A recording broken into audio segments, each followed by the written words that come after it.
Bom dia, estamos na Escola Superior de Comunicação Social de Lisboa. Hoje é dia 10 de janeiro de 2018 e vamos conversar com o Dr. Mário Matos e Lemos sobre a sua interessantíssima vida como jornalista e as diferentes experiências que teve. Entrevistam o Dr. Mário Matos e Lemos, João Rocha e Maria Inácia Rezola. Bom dia. Muito obrigado por ter aceito o nosso convite. Agradeço o convite.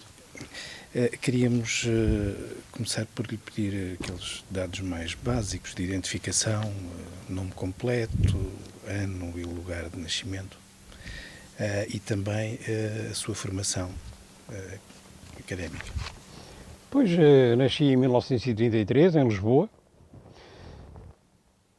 O meu nome completo é Mário Augusto Madeira Matos e Lemos e licenciei-me, comecei por frequentar a Faculdade de Direito, estive por lá 2 anos, depois passei para a Faculdade de Letras, fui fazendo o curso um pouco aos pulos, porque tinha mais que fazer. Nunca me interessei muito por estudar, por fazer um curso de seguidinho e direitinho para enfim, cumprir até aquilo que eram os desejos dos meus pais, que era licenciar-me rapidamente.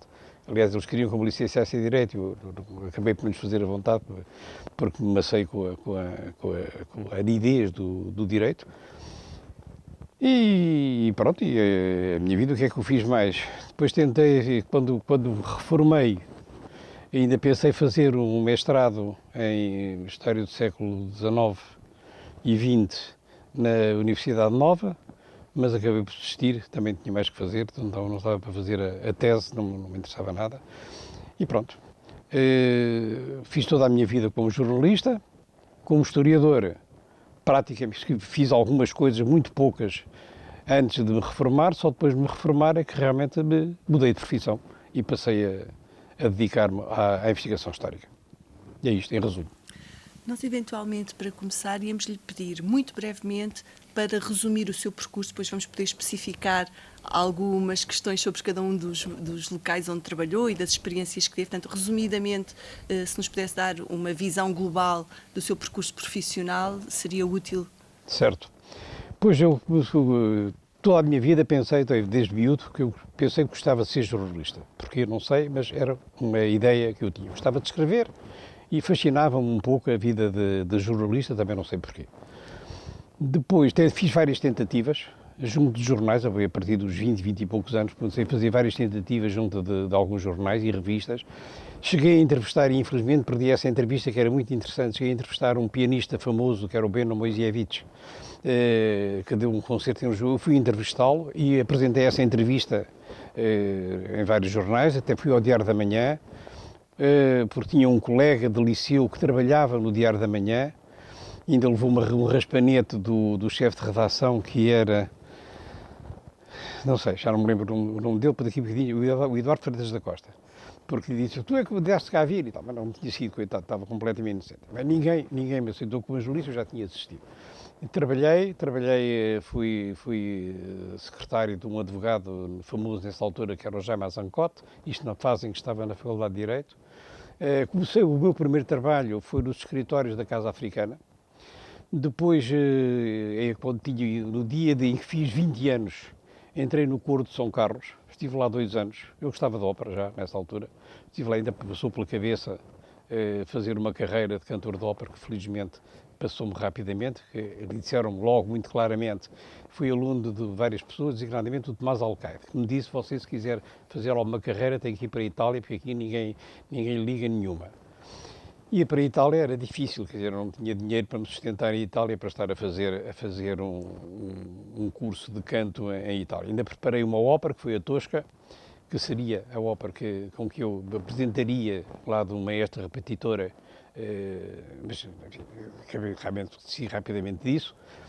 E depois fazia algumas traduções, assim, para ganhar algum dinheiro, e depois apareceu um anúncio a pedir um tradutor de inglês. E eu respondia, sou um tradutor de inglês, e quando cheguei lá verifiquei que era a ANI. Eu não fazia mais pequena ideia. E entrei como tradutor de inglês. Fiquei lá à experiência, durante 3 meses, soube depois que ao fim de 3 meses pensavam despedir-me, que achavam que eu não dava rendimento suficiente, mas a mulher do diretor, do Trafaria, que era Noémia Gil Faria,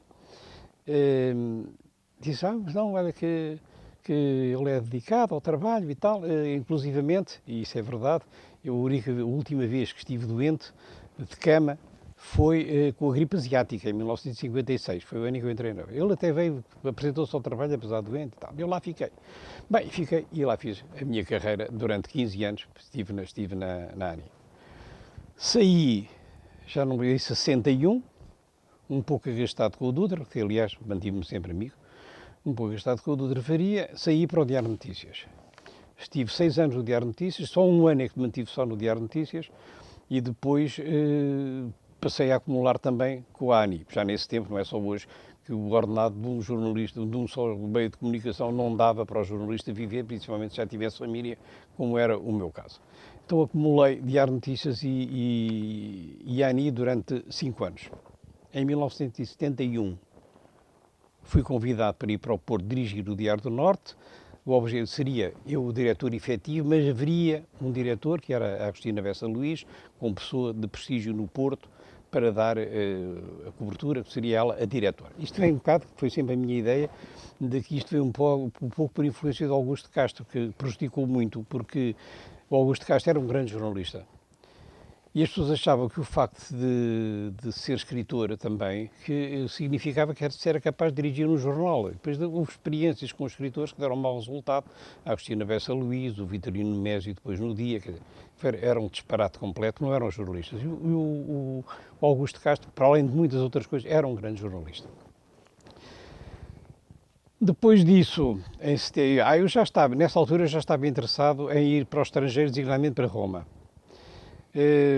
Tinha sido convidado também para umas reuniões que se fizeram para fazer uma união das 3 agências, que era a ANI, a Lusitânia e uma agência Interpress, me parece. Teleimprensa? Não me lembro. Que era a das fotografias, era a agência das fotografias. Depois seria eu o diretor dessa agência, em princípio, e houve 1 ou 2 reuniões. Depois, entretanto, fui para Roma. Fui eu que me interessei, ninguém me convidou, fui eu que me interessei ir para Roma como conselheiro de imprensa. Fui para Roma em 1972 e por lá me mantive até 1975. Em 1975, um senhor chamado Alfredo Barroso, que era o diretor dos Serviços de Informação do Ministério dos Estrangeiros, achou que era um pobre fascista que teria sido substituído por um democrata que era o João Tito Moraes. E eu saí. Saí, não me interessei muito logo por bater por outro lugar, porque era o verão quente e eu estava um pouco hesitante, porque uma coisa era ser conselheiro de imprensa numa embaixada, cujo ministro era dos negócios estrangeiros, era o Dr. Mário Soares, outra coisa era ser conselheiro de imprensa numa embaixada em que o ministro dos negócios estrangeiros fosse o Dr. Álvaro Cunhal, alguém parecido. Falei com o Alfredo Barroso, me disse, não, você vai para outro sítio e tal, isto é uma coisa de mudança. Eu disse, sim, senhor. Veio 25 de novembro, as coisas acalmaram e em janeiro achei que já era tempo de vir a resolver a questão e vinha a Lisboa falar com o Alfredo Barroso. Me disse, você eu propus a sua saída, agora não posso propor, você volta outra vez. Não, está bem. Bom, ele deve ter achado que o pobre fascista não tinha hipótese nenhuma, não é? Mas o pobre fascista tinha alguns amigos e cheguei ao Melo Antunes com uma certa facilidade, isto em janeiro, e em abril estava nomeado para Moscovo. Foi o meu segundo posto. Estive em Moscou entre 75 com o embaixador, o primeiro era o Mário Neves, que eu não conhecia, dos jornais, mas com quem me dei muito bem, aliás, dei muito bem com praticamente todos os embaixadores. Depois a seguir foi o Fernando Magalhães Cruz, tinha sido diretor-geral dos negócios políticos, que era um grande embaixador. Depois saí em 79, vim para Madrid. Estive em Madrid durante 6 anos, até 1985, e em 1985 não me dei com um embaixador que por lá passou, que era um senhor chamado Fernando Reino, e resolvi pedir para sair e fui para Bissau. Em Bissau estive a dirigir o centro, para além das funções de imprensa, que praticamente eram nulas, porque não havia, poucos jornais havia ou quase nada, não é? Fui acreditado como Conselho Cultural, porque ia dirigir o Centro Cultural Português, E, portanto, para não se considerar que era uma diminuição ser um jornalista, um conselheiro de imprensa, a dirigir um centro cultural. E fui acreditado como conselheiro cultural em Bissau. E aí estive durante 12 anos e 8 meses trabalhando no centro cultural, na Embaixada, até que em 1965 me reformei, regressei a Lisboa e, como já disse, aí mudei de profissão e passei a fazer outras coisas. E, em resumo, é isto só.